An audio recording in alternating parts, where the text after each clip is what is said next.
जान रहना पड़ता है। सामर्थ्यवान होते हुए भी बहुत कुछ बर्दाश्त करना पड़ता है। शायद ऐसी ही परिस्थिति पिछले 4 महीने से राहु देव के अंदर विद्यमान है।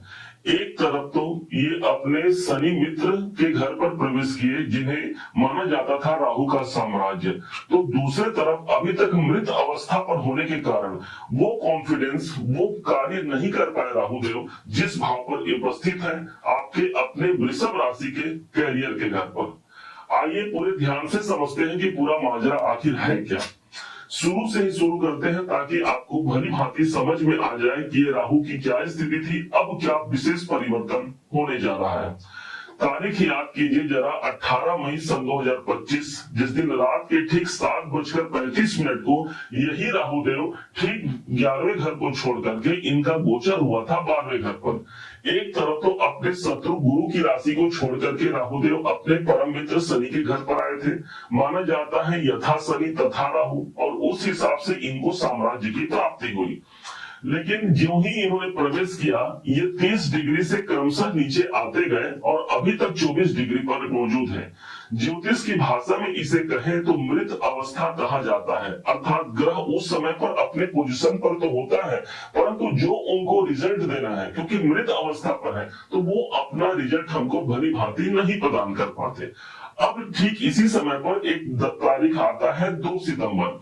2 सितंबर को यही राहु देव अपने 24 डिग्री से नीचे उतरते हैं और 23 डिग्री पर अंततः प्रवेश कर जाते हैं। अब यहाँ पर ये जाग गए। अब इनका जो प्रभाव रहेगा वो निर्बाध गति से अभी वृद्ध अवस्था पर, फिर युवा अवस्था पर, फिर कुमार और बाल अवस्था पर रहेंगे। और इस हिसाब से पूरे 5 दिसंबर सन 2026 तक इस राहु का प्रभाव आपके कैरियर के भाव को प्रकाशित करता रहेगा। इसका क्या प्रेडिक्शन आएगा, अब बड़े ध्यान से समझिएगा, क्योंकि वक्त को करवट बदलने में समय नहीं लगता। कहते हैं ना, जो आज है वो कल नहीं है, जो कल है वो आज नहीं है। इसलिए राहु जब इनकी मानसिकता, ठीक इनका जो एट्रीब्यूट है राहु का, वो हमको प्राप्त होगा 10वें भाव पर।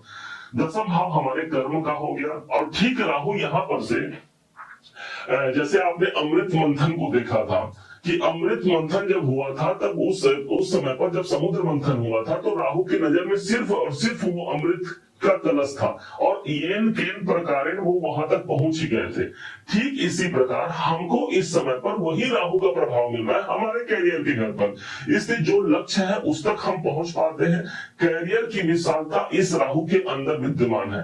देव गुरु बृहस्पति जहां होते हैं वहां पर बढ़ोतरी करते हैं, लेकिन कहा गया है राहु जहां पर होते हैं वहां पर अत्यधिक बढ़ोतरी करते हैं।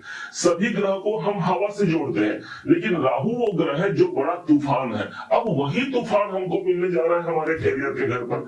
समझिएगा, राहु का 10वां भाव पर होना नेम फेम की प्राप्ति दिलाता है। नाम और सम्मान दोनों राहु के अंदर विद्यमान है, क्योंकि उसको छीनना आता है ना। तो ये हमारे कैरियर के घर पर है, जहां पर कंपटीशन अधिक है, उस कंपटीशन को मैं पूर्ण कर पाता हूं, उससे आगे निकल पाता हूं, और लाभ तक मेरे दायरे पहुंच पाते हैं। 11वें घर पर है, हो सकता है कोई स्थान परिवर्तन का योग यदि हम चाहते हैं, ये राहु हमको स्थान परिवर्तन करा दे, क्योंकि राहु ही वो ग्रह है जो चेंज कराता है, और इसका प्रभाव अभी दिसंबर 26 तक रहने वाला है। अब 10वें भाव पर ही राहु की उपस्थिति का होना, इस समय पर कुछ लोग विदेशों से जुड़ सकते हैं, विदेश संबंधी कार्य को पूरा कर सकते हैं, क्योंकि राहु विदेशी ग्रह माना गया है। अब ठीक यहीं पर राहु के पास 3 दृष्टियां हैं। अब उन 3 दृष्टियों में जहां जहां इनकी दृष्टि पड़ेगी, वहां वहां हमारे प्रभाव पॉजिटिव आने वाले हैं, या यूं कहें वहां तूफान पड़ने वाला है। राहु के अंदर एक ही कमी होती है, वो हमको अनायासी भय और भ्रम से जोड़ते हैं, और इसलिए हमको भय और भ्रम से जोड़ना, उसमें अटका करके रखना इस राहु का काम होता है। ध्यान दीजिएगा, बस उसी से हमको बाहर निकलना है, उस डर को हमको निकालना है। एक सकारात्मक ऊर्जा लेकर के हमको अपने कार्य क्षेत्र पर लग जाना है, या वहां पर हमको काम करना है। राहु की दृष्टि जो पड़ रही है, सबसे पहले पड़ेगी द्वितीय भाव पर। द्वितीय भाव पर राहु की दृष्टि का आना, अर्थात ये घर है आपके धन का। राहु के पास बढ़ोतरी है, धन भाव पर दृष्टि है, इसलिए आर्थिक विकास की ओर हम आगे बढ़ सकते हैं, सबल हो सकते हैं। इस समय पर कुछ मल्टीपल हमारे सोर्स बन सकते हैं इनकम के। एक तो हम नौकरी से कमा ही रहे हैं, दूसरा हमारा जॉब हो सकता है, या आप जॉब कर रहे हैं तो कोई अन्य जॉब या कोई अन्य फील्ड पर आप काम कर सकते हैं, क्योंकि राहु एक अकेला नहीं, राहु एक ऐसा ग्रह है जिसके पास कोई बाउंड्री वॉल नहीं। तो धन प्राप्ति के लिए मेरे पास भी कोई बाउंड्री वॉल नहीं रहेगा, मैं एक खुले दायरे पर काम कर पाऊंगा। अब इस राहु के पास जो एक और दृष्टि आएगी वो ठीक पहुंचेगी हमको चतुर्थ भाव पर। चतुर्थ भाव प्रॉपर्टी का है। बहुत से लोग इस समय पर प्रॉपर्टी खरीद सकते हैं, या जिनको प्रॉपर्टी बेचना है उनको मनोनुकूल खरीदार मिल करके उनकी प्रॉपर्टी सेल हो सकती है। चतुर्थ भाव पर ये स्थान है हमारे लग्जरियस लाइफ का, तो घर पे कुछ नवीनीकरण होना, कुछ नए गाड़ियों का खरीदना, ये सब कुछ चलता रहेगा। राहु की दृष्टि चतुर्थ भाव पर है। अब इनके पास एक दृष्टि और बची, और वो दृष्टि जहां आ रही है वो स्थान होगा 7 नंबर, जहां लिखा है छठा घर।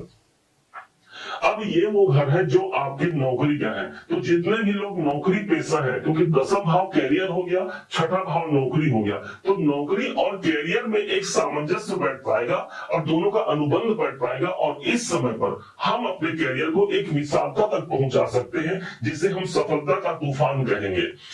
आप चले न चले, ये आपको तो पुश करेगा ना राहु, क्योंकि राहु का जो कार्य है एक आपको वो बढ़ाने का प्रयास करेगा। अब संग में जो चलेगा वो उड़ करके आसमान तक पहुंच पाएगा, और अन्यथा हमको वही भय और भ्रम की व्याप्तता विद्यमान रहेगी। इसलिए जो अंत में उपाय बताएंगे उसको भी बड़ी भांति से जरूर कीजिएगा। छठे भाव, इसके रोग यदि कोई बने हुए हैं, कोई समस्याएं बनी हुई हैं, उस रोग से हमको मुक्ति मिल पाती है। छठे भाव पर हम उस पर काम कर रहे हैं ना, छठे भाव को हम कर्जे का कहते हैं। राहु की दृष्टि वहां रही है, उस कर्जे पर हम काम करते हैं, उस कर्जे को हम दूर करा पाते हैं, वो राहु का प्रभाव हो गया, क्योंकि अपने शनि के मूल त्रिकोण राशि पर विद्यमान है। इस बात को मत भूलिएगा। कोई शत्रु बने हुए हैं, कोई कोर्ट के संबंधी काम चल रहे हैं, उस कोर्ट के संबंधी कामों से हमको निजात मिलता है, सफलता के दायरे तक ये राहु हमको जोड़ जाता है, जहां पर छठे भाव पर इनकी दृष्टि आ रही है। अब हमने बीच में आपको कहा था कि ये भय और भ्रम की स्थिति भी उत्पन्न करेंगे। इससे बचाव के लिए सबसे बढ़िया है गंगा स्नान। यदि आप गंगा स्नान कर पाते हैं, अच्छी बात है। नहाने के जल में ही कुछ गंगा जल की बूंदें मिला करके स्नान भी कर किया जा सकता है। रुद्राभिषेक, भगवान शिव पर जलाभिषेक करने से राहु हमेशा नतमस्तक रहता है अपने गुरुदेव भगवान शिव शंकर के सामने। तो इसलिए राहु के लिए भगवान शिव की आराधना करना, गंगा स्नान करना, रुद्राभिषेक करना हमारे लिए एक सकारात्मक परिणाम लाएगा, जो बड़े सफलता के तूफान तक हमको जोड़ जाएगा। उम्मीद है आप सबने इसे समझा, आप सबने इसे जाना।